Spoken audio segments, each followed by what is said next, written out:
Okay, maybe this is getting somewhere.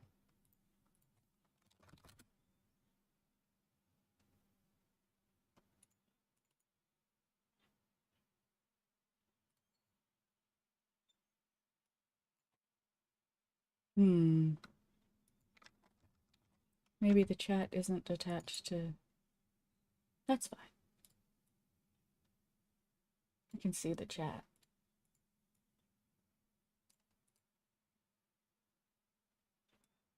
Make this a little bit bigger.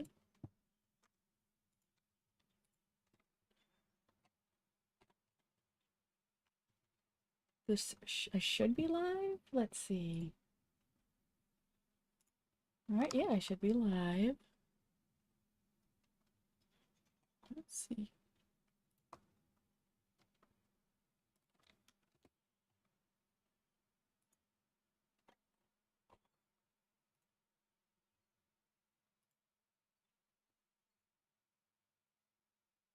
Hmm.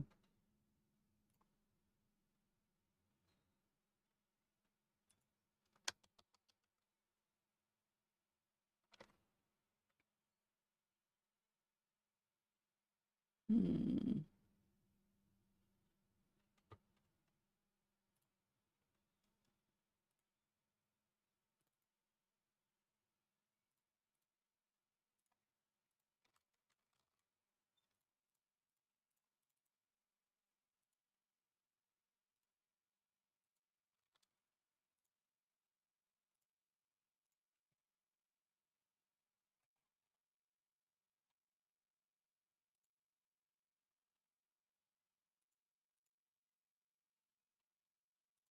Hello, if anyone is popping in, I'm just doing some troubleshooting before I get started. Today I will be doing a live reading of an audiobook.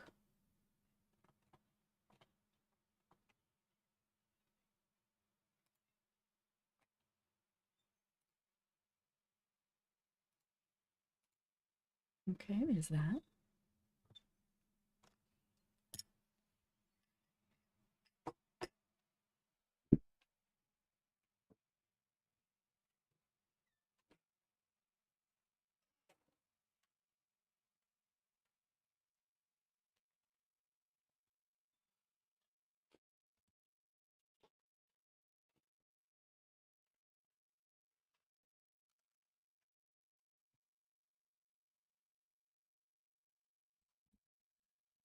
I'm going to do a short recording test right now to see how I sound.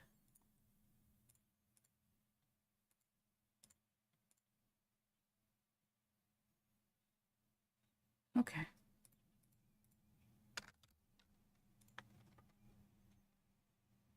I could definitely be heard. Um,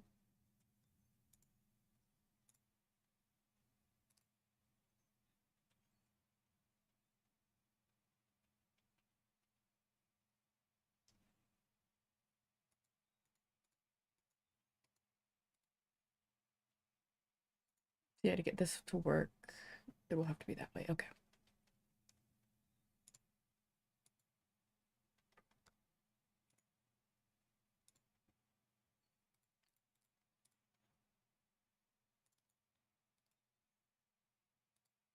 Oh, do book form.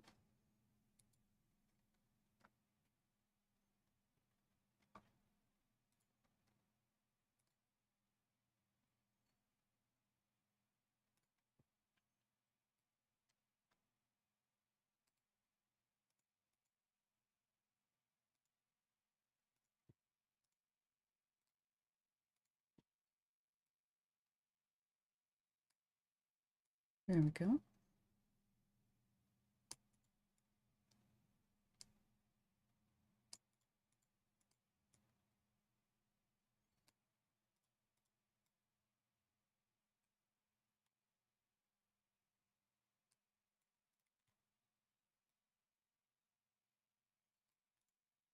Make this a little bit smaller.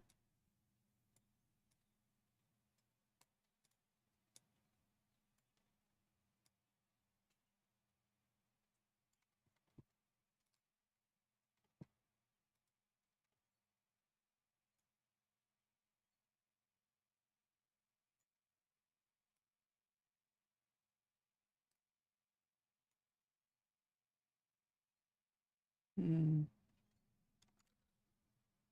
there a way to make it only show...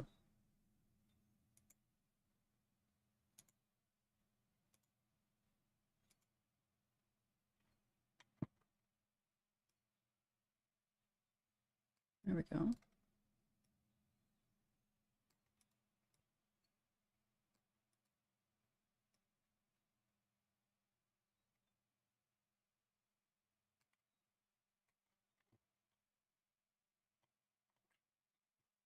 Maybe.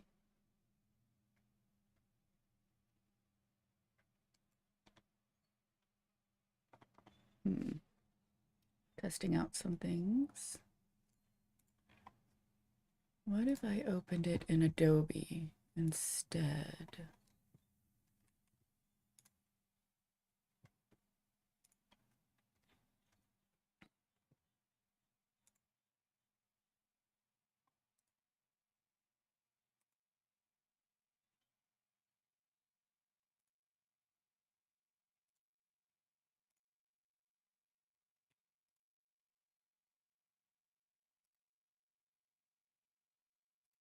Okay, so that won't work.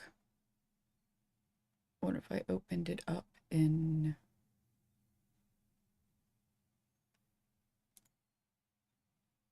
Notepad instead?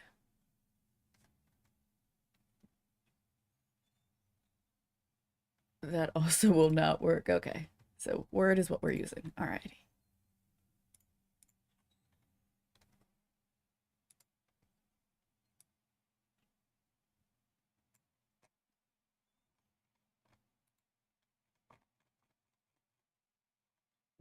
Do I have it in the wrong? Just doing a little bit of troubleshooting. If you come in, let me know you're here.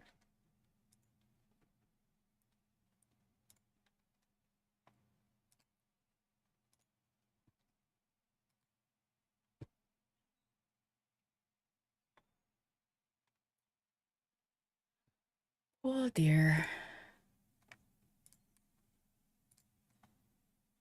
This is what I get for not touching this in a hot minute. I don't even know if I'm technically live right now. I don't know if anyone can see me. But I will copy this. All right.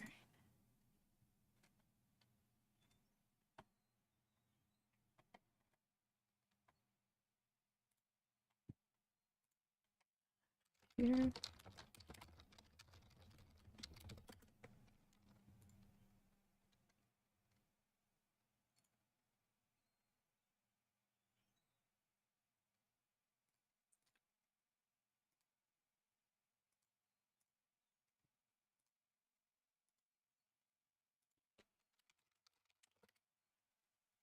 Am I recording right now? No, I'm not recording yet. Okay.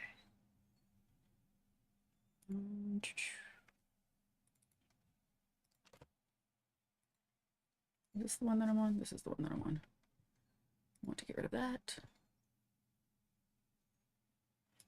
Off with your navigation bar.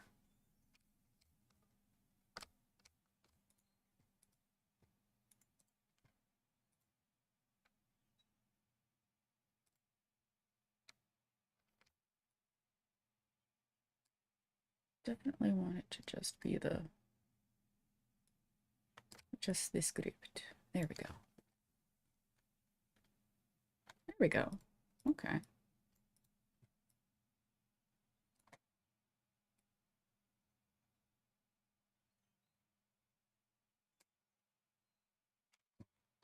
See how wide is it all? Do a little bit more hand dangling over here. There we go.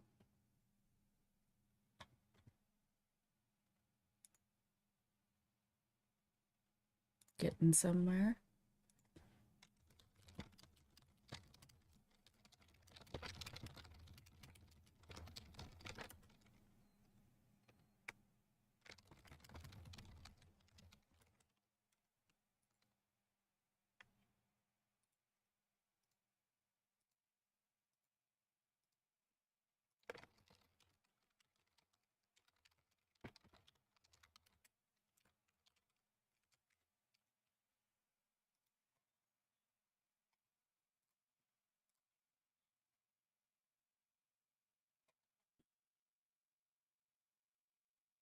Some of your settings couldn't be saved. That's fine.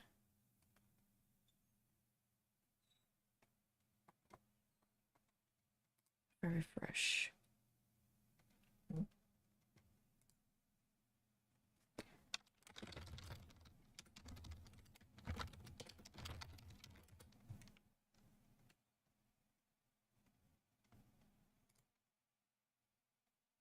It says no data. I don't even know if I'm...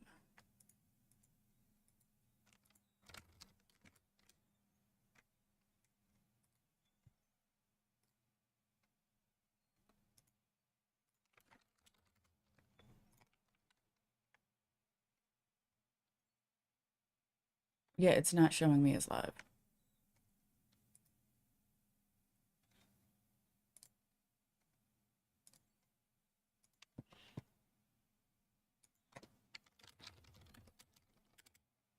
Okay, Sharko, hi. Can you hear me? I am very confused. It has been a hot minute since I have tried to stream on YouTube, and I don't know what is going on. You can hear me fine? Okay. Okay.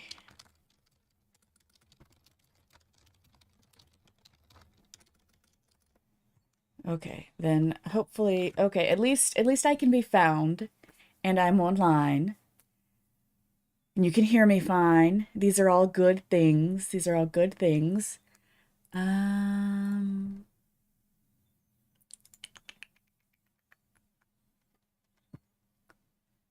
Just the Reaper program, that was the So we'll have to be like here. All right. Oh no, if I move it around, does that mess with it? Does. It does. Shoot. Okay.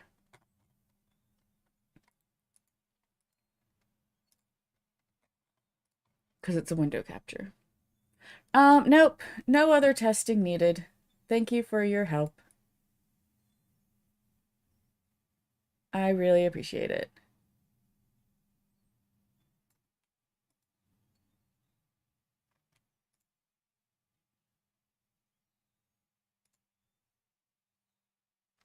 Because if you can hear me and you can see me, then I'm here. And I'm live and I'm streaming and it's great. um,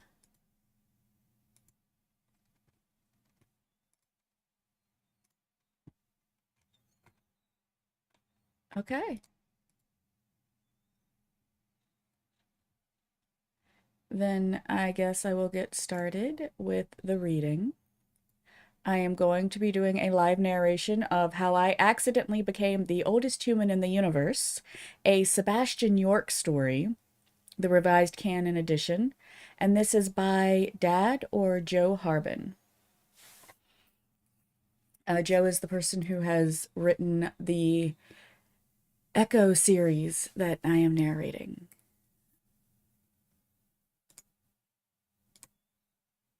And Sharko, I completely understand if you don't have time to stick around. I appreciate your help, as always. Okay, we have a canon timeline. Born... Okay, I'm gonna start over, and I'm just going to narrate the book. Normally, I am in more of a studio setting setup, but trying to get YouTube to interact with my studio is a little bit more difficult than I thought it would be. It's an isekai title. It might be. It might be an isekai title. This is a short story written by Joe for his son. So it could very well be an isekai title. It is long enough to be an isekai title. How I Accidentally Became the Oldest Human in the Universe. A Sebastian York story.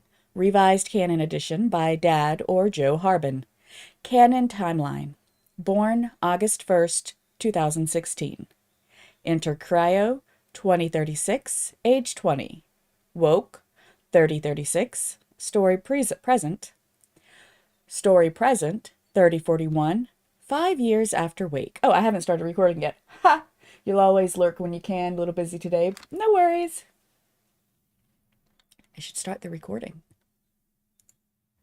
Okay, we are recording now. How I Accidentally Became the Oldest Human in the Universe. A Sebastian York Story, Revised Canon Edition. By Dad or Joe Harbin. Canon Timeline. Born August 1st, 2016. Enter Cryo, 2036, age 20. Woke, 3036. Story present, 3041, 5 years after wake. Calendar age, 1025. A letter for Sebastian. Dear Sebastian, when life felt heavy, you reminded me to dream again. Your curiosity, kindness, and courage gave me the spark to build this story. Whenever the world seems noisy or hard, remember this. You are never alone. We can fix things together. One page, one wrench turn, one deep breath at a time. Thank you for being you. Love, Dad. Prologue. 5 years awake. If you count birthdays by calendars, I'm 1,025 years old. If you count by scraped knuckles and cafeteria debts, I'm 25 with a tolerance for instant noodles and bad ideas. The Galactic Academy registrar refused to put 1025 on my student ID. Said it broke the formatting of their database. Fair. York Sebastian, age 25. Status, returned student. Returned from where? Good question. An overachieving cryo capsule with a typo in its firmware. I was born August 1st, 2016. Learned to fix things that should have stayed fixed, and lost my parents on a rain-polished road in college. My best friend, Mason Cross, didn't know what to do with a friend shaped like a crater, so he handed me a brochure. SpaceX. Yes, that. SpaceX.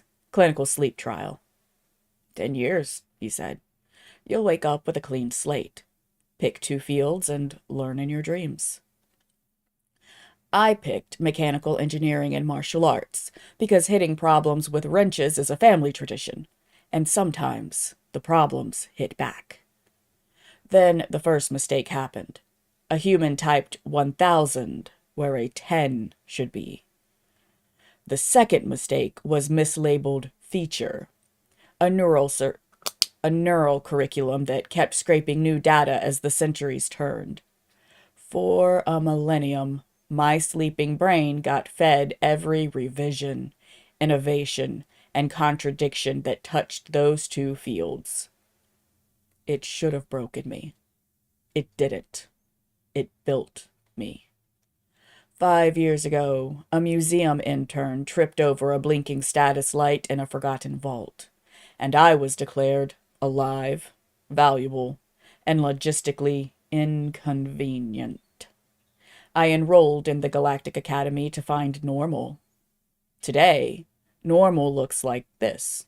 A lecture on orbital materials, a sparring match I'm not allowed to win by breaking policy, and wondering if anyone will ever call me Sebi again. I went under in 2036, woke in 3036, and this story starts in 3041, 5 years into trying to be normal. The bell chimes, the hall empties.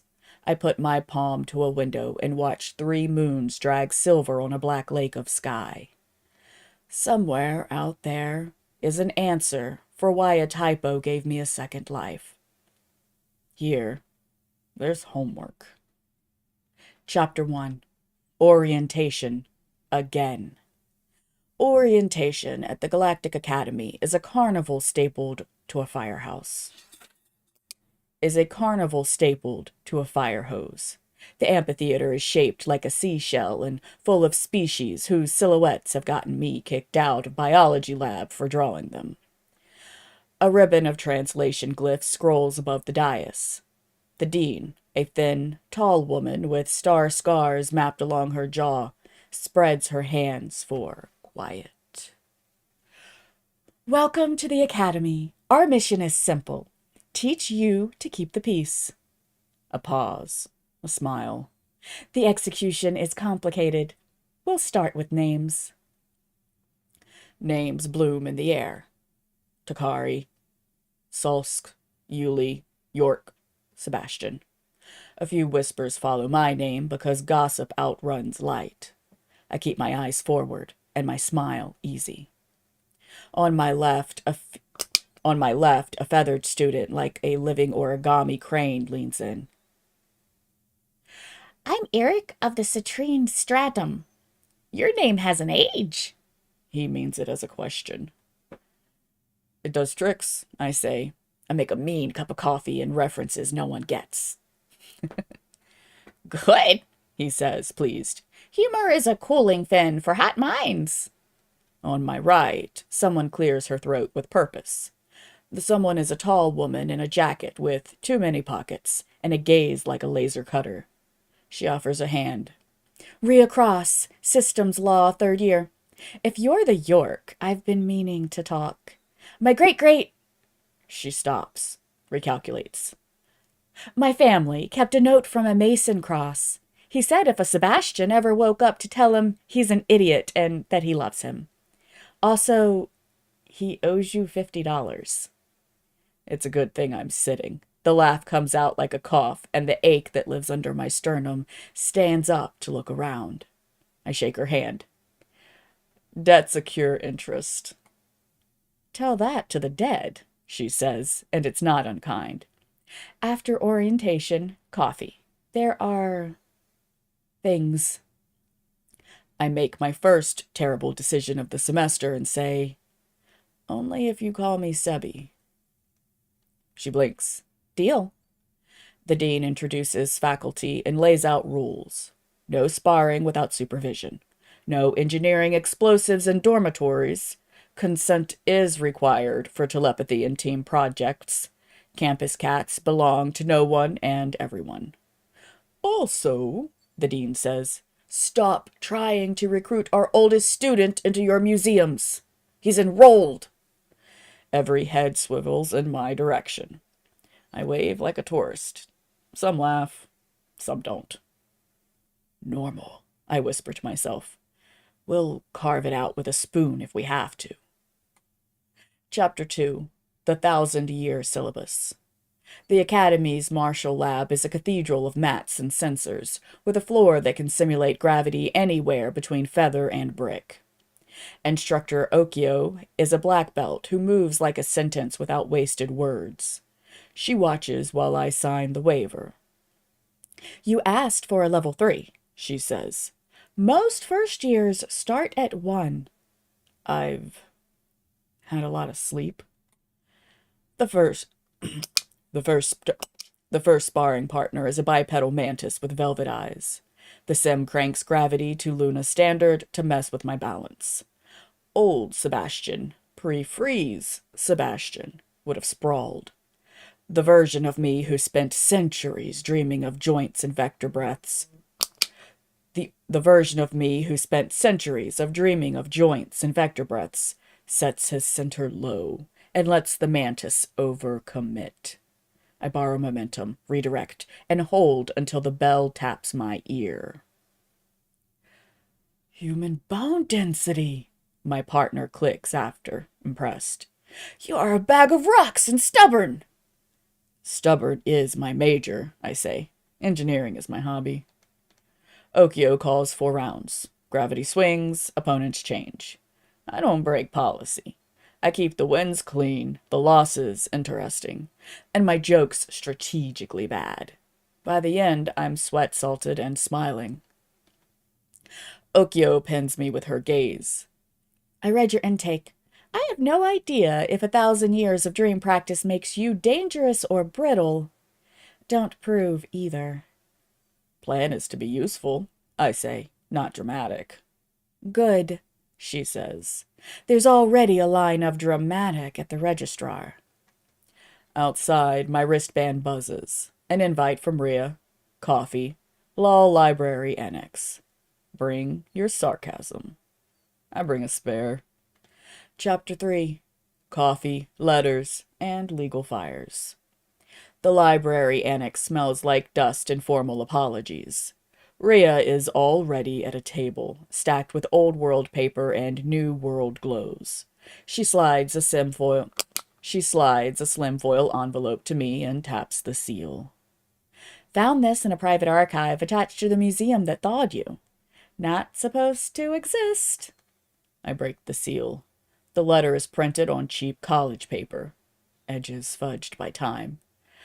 Words careful, like a person trying not to cry into the ink. Seb, if this gets back to you, it means the world is either merciful or a comedian. I signed the release because you asked me to be brave first. I'm sorry I wasn't there when your parents... I should have held you together. If you're reading this, you did the thing I couldn't. I'm proud. I'm also an idiot. You can collect $50. I stop. Swallow. Keep going. From any cross named after me. Family tradition. Buy coffee. M. I stare at the last letter, like it can look back and forgive me. Rhea's fingers drum a muted rhythm. My family kept it. Every generation read it and hoped it never mattered. Thank you, I say, and meant it. She clears her throat. Less good news. 3 different entities have filed rights to classify you as an artifact or hazardous technology. Is student taken? Not by anyone with money. She flicks 2 motions, and a cascade of petitions fills the air. A shipping cartel says your training makes you a weapon, and therefore regulated. A museum collective says you are a cultural property. And the Patent Guild claims the neural curriculum that trained you violated a 1,000-year chain of derivative a 1,000-year chain of derivative patents. They want to impound you as evidence. I say, the usual.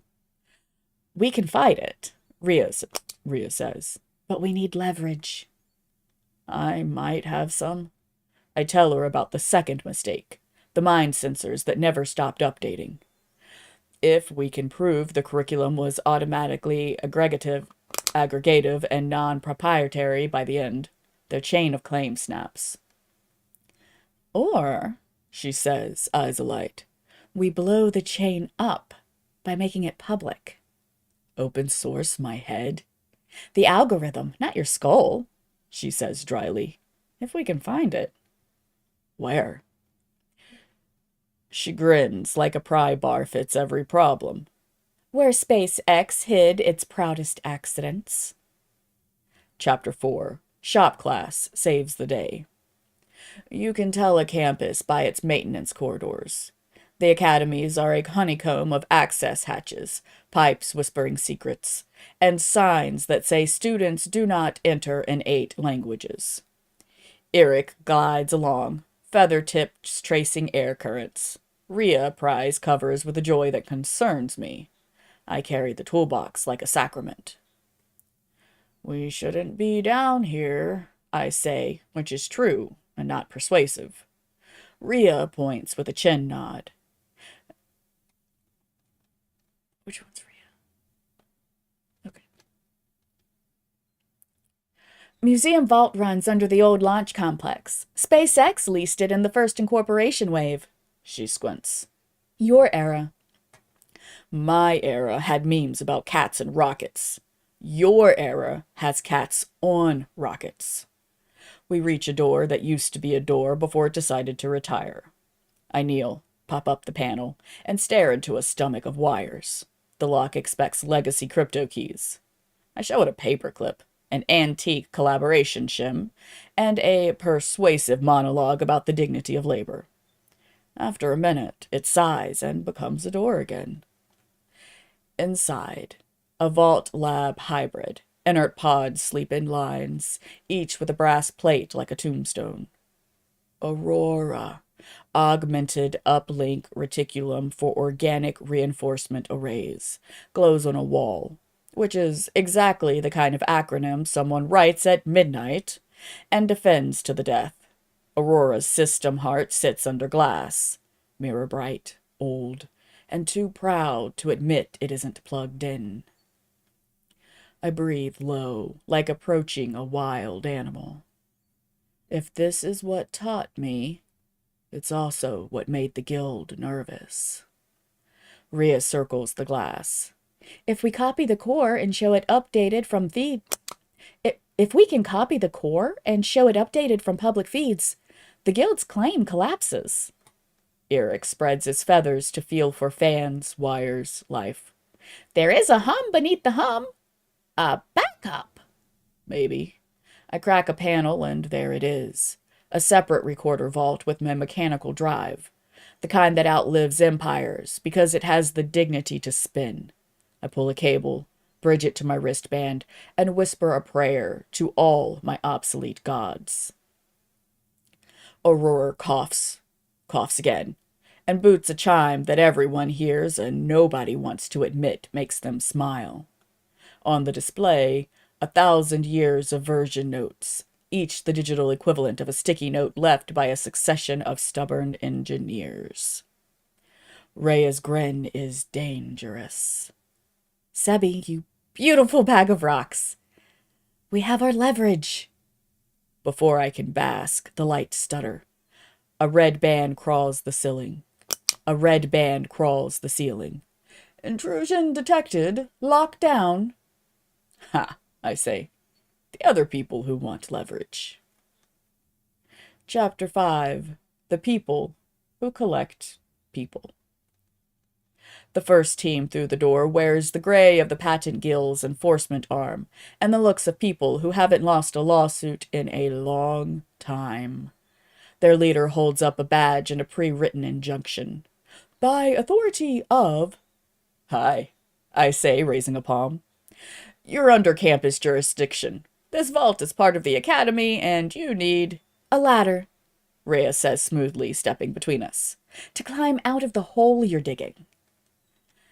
The leader's expression doesn't change. We have a danger claim. The subject, York, is an existential threat to innovative markets and must be secured. You mean competition, Rhea says. He nods as if she has complimented his diction. If he remains uncollected, damaged parties will multiply.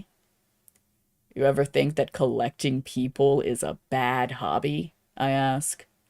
Artifacts are collected, he corrects. People are employed. You are ambiguous. Not to me. Okio appears behind them with 2 campus wardens, and the kind of smile that says she is delighted to have a reason to follow rules loudly. You're trespassing. You threatened a student. Leave or we practice de-escalation by escalation. The leader hesitates, calculating optics, and signals retreat. But he leaves a seed. We will return with the proper paperwork. Don't move the evidence. The wardens chase them to the boundary. The alarm's quiet. Rhea exhales. We have a countdown. How long until they come back with enough paperwork to steamroll us? I ask. Hours, she says. Maybe days. Not enough. Then we do the hardest thing first. I look at the Aurora core. We make it public. Chapter 6. The first rule of normal. You can upload a thing quietly, or you can upload a thing like you're a lightning. You can upload a thing quietly, or you can upload a thing like you're lighting a beacon. Rhea votes beacon. So do I. We wheel the Aurora core to the public maker hall, a place where freshmen break printers and seniors build worlds.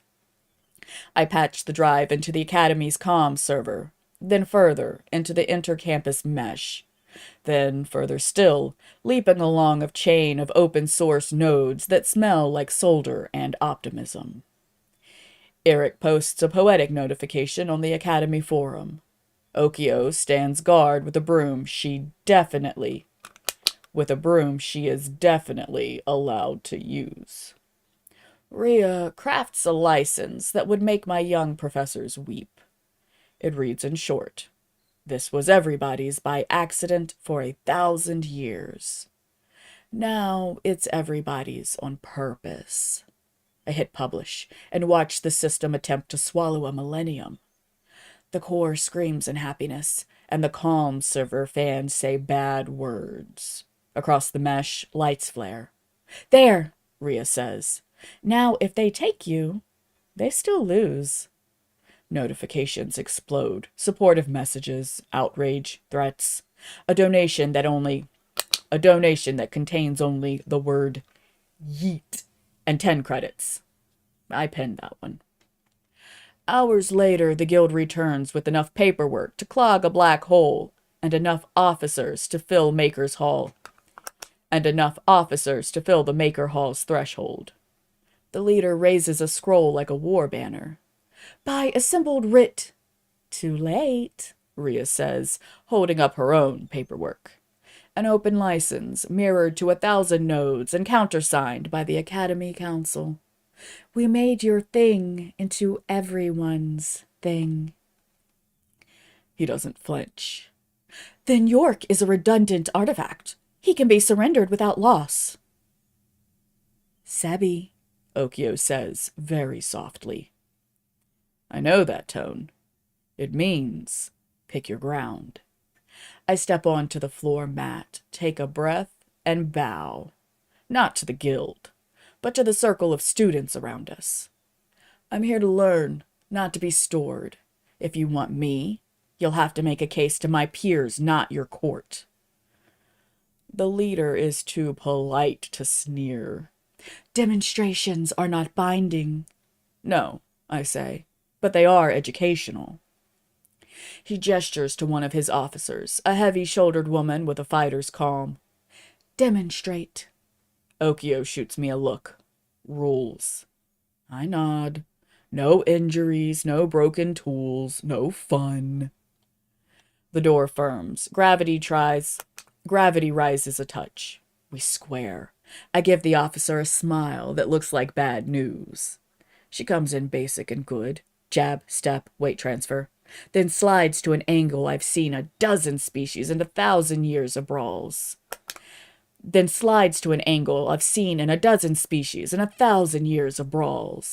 I take her momentum and give it different work.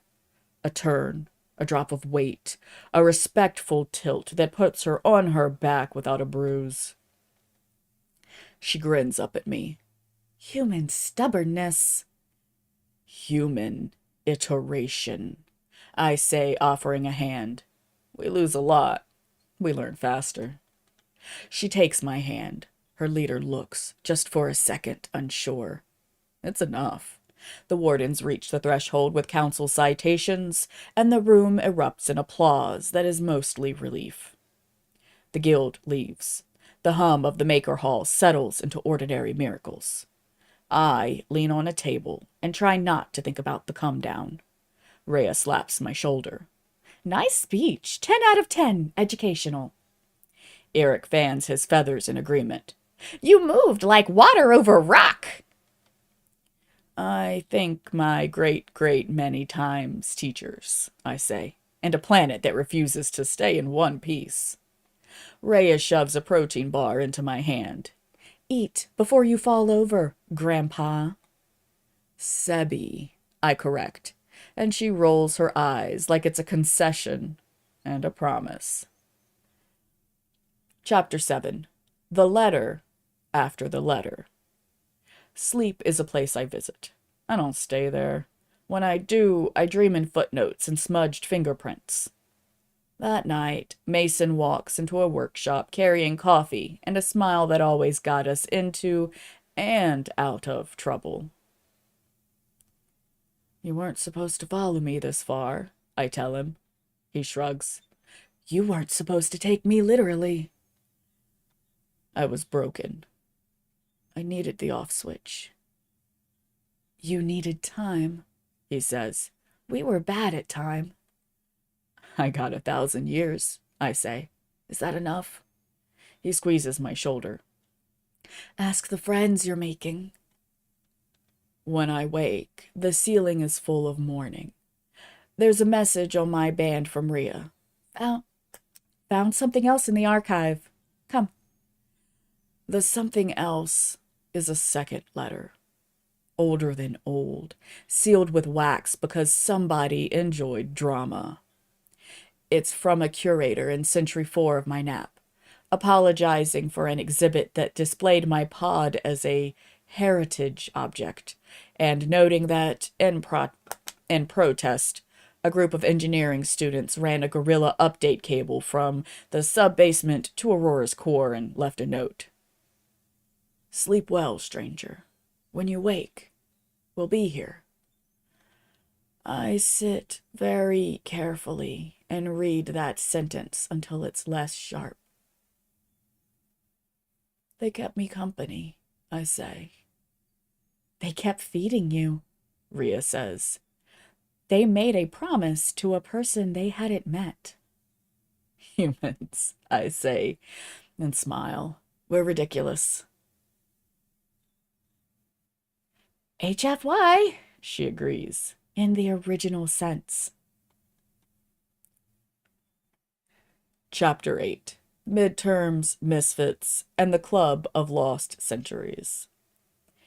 The Academy, despite threat levels and lawsuits, insists we take midterms.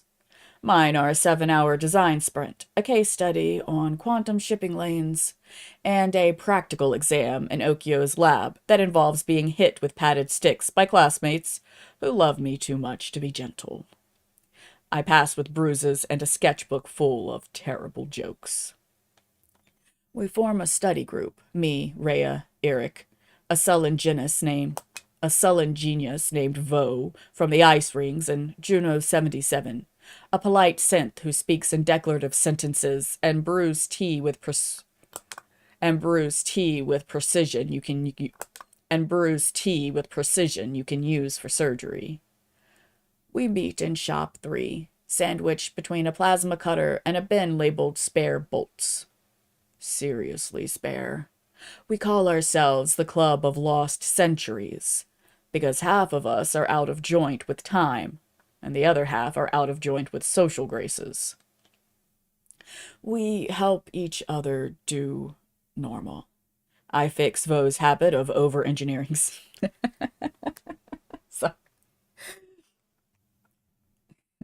I fix Vo's habit of over-engineering sandwiches. Rhea edits my essays with the cruelty of a benevolent god. Eric teaches us to fall without shame. Juno 77 explains gossip flow dynamics like a weather pattern. We walk each other to class and away from panic. On a good day, someone calls me Sebi, and it feels like a landing. Between exams, I take a job in the maker hall fixing machines that break in interesting ways. A first year brings me a 3D printer that vomits spaghetti. I pat it. It's performing an ancient ritual. We sacrifice a calibration cube, and it returns to the light. Normal isn't something you find. It's something you build with what's at hand. A broom for a spear, a letter for a map, a group chat for a home. Chapter 9. The Case of the Oxygen That Forgot to Be Air. 3 weeks into post-Wright tranquility, the Academy's niche problem detector, an old, beautiful machine that listens to everything, pings on the life support grid. Oxygen levels in dormitory ring C start trending weird. Not dangerous, just off. Off kills, Okio says, dispatching teams. Go look. Don't make it dramatic. We split up. Rhea pulls records. Eric sniffs the currents. Juno 77 makes tea for clarity of purpose. I crawl the ducts with a wrench between my teeth and the sensation that I'm 13 again, under my mom's sink, trying to convince a pipe to be less itself. At a junction, I find it. A gnawed cable and a tiny nest made of stolen wire insulation, gum wrappers, and... My heart squeezes. An old SpaceX badge. The creature that made the nest is gone. The mistake isn't malice, it's survival. It's always humans or mice, I mutter, patching with a flexible sleeve and rerouting power. I leave the nest in place with a little note. Please don't choose the cables. Choose this. I duct tape a sacrificial chew block beside it. The universal language of repair. When we bring the grid back into harmony, the detector sighs. Okio logs it as routine maintenance because she knows I hate headlines. But by sunset, the campus forum has a thread called Sebi versus the Air. I reply with a photo of the chew block and a caption, "Normal is a moving target. Aim gently." Rhea replies, "Pattingill just posted that your heroics prove you're unsafe unsupervised. They're suing again." Of course they are, I say, and inhale the freshly balanced air like I can store it. Chapter 10. The Trial, or How to Tell a Story to a Machine. The trial convenes in a neutral hall, with a neutral view, out to a neutral slice of stars. The presiding arbitrator is an AI named Chancery 4, which is better than a guild-appointed human, and worse than a quiet afternoon. Chancery 4 is famed for fairness and terrible jokes. The guild argues their chain. Aurora's update mechanism included proprietary feeds for centuries, which means my training is a derivative product, which means I am a derivative product, which means mine. Rhea argues a counterchain. By the time I woke, the dominant share of Aurora's updates were open and public.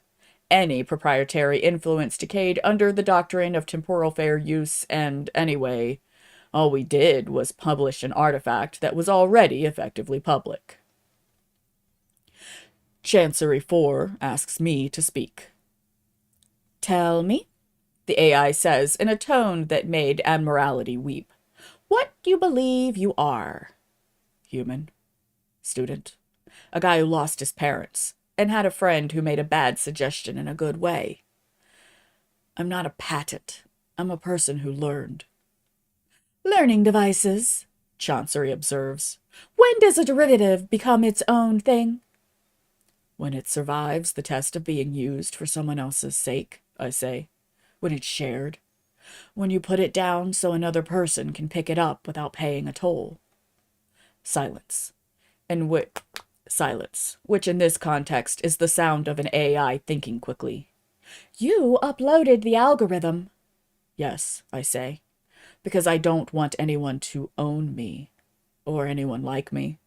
I want a world where some first year, scared and brilliant, can learn because we left the door open." Chancery 4 processes. "Guild representative, counter?" The guild tries to nibble the corners.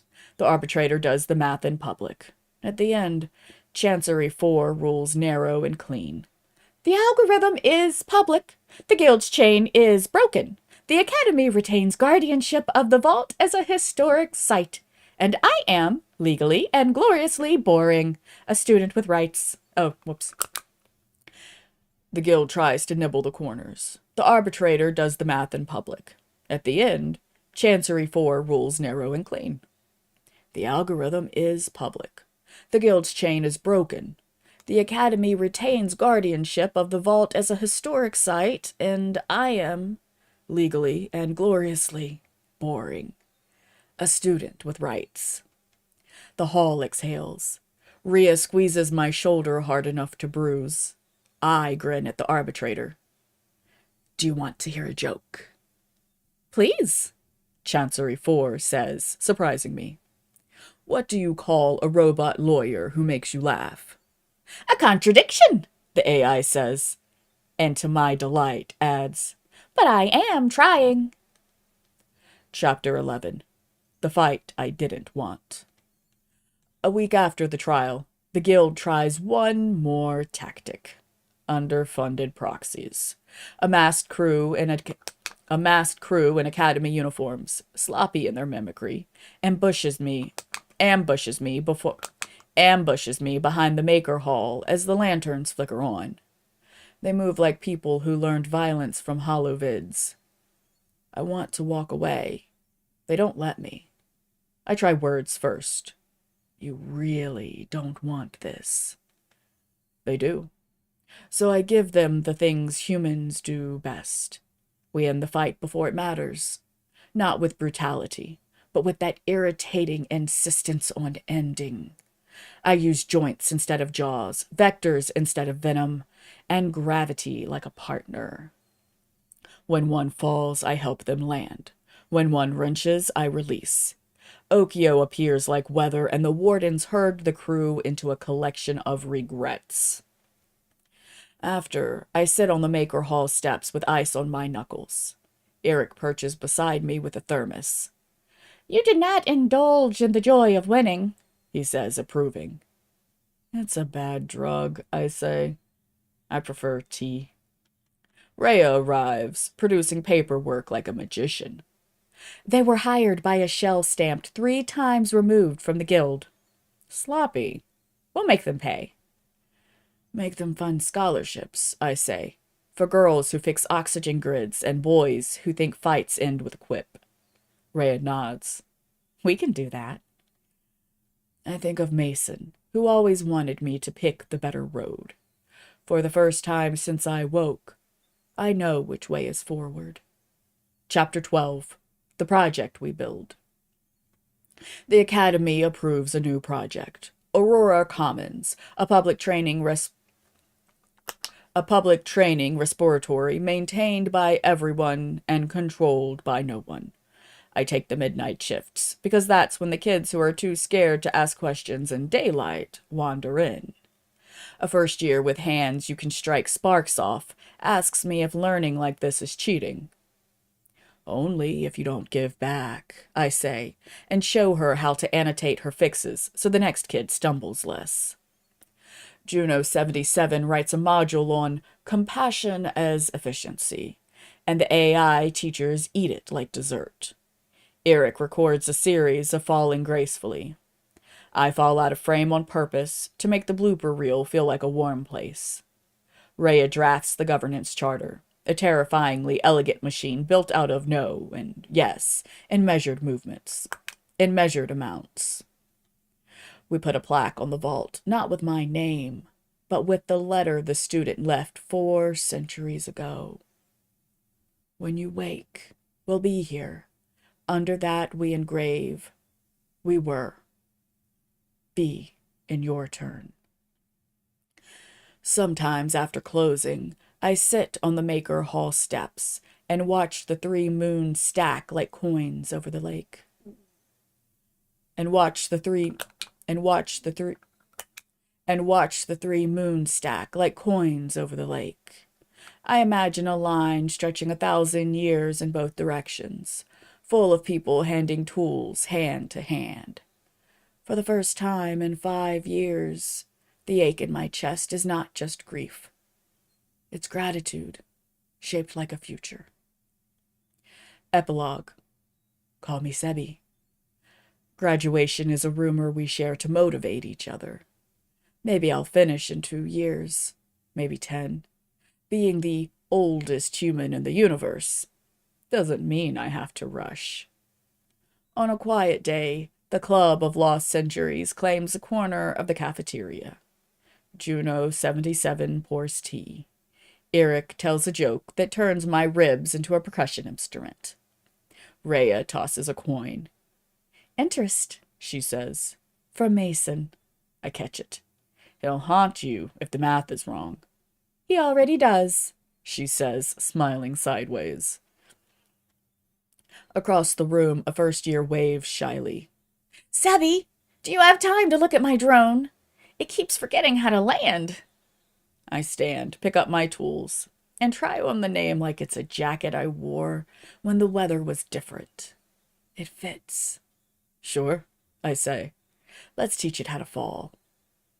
Outside, the moons are practicing being beautiful.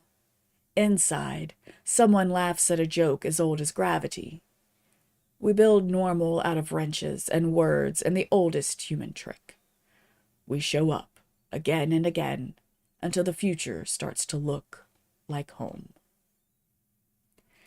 And that's it. That is the short story. I hope you guys enjoyed. This will be uploaded as an audio with the editing and everything placed inside it on my YouTube channel when I get the chance. But I hope you enjoyed it. Have a wonderful day.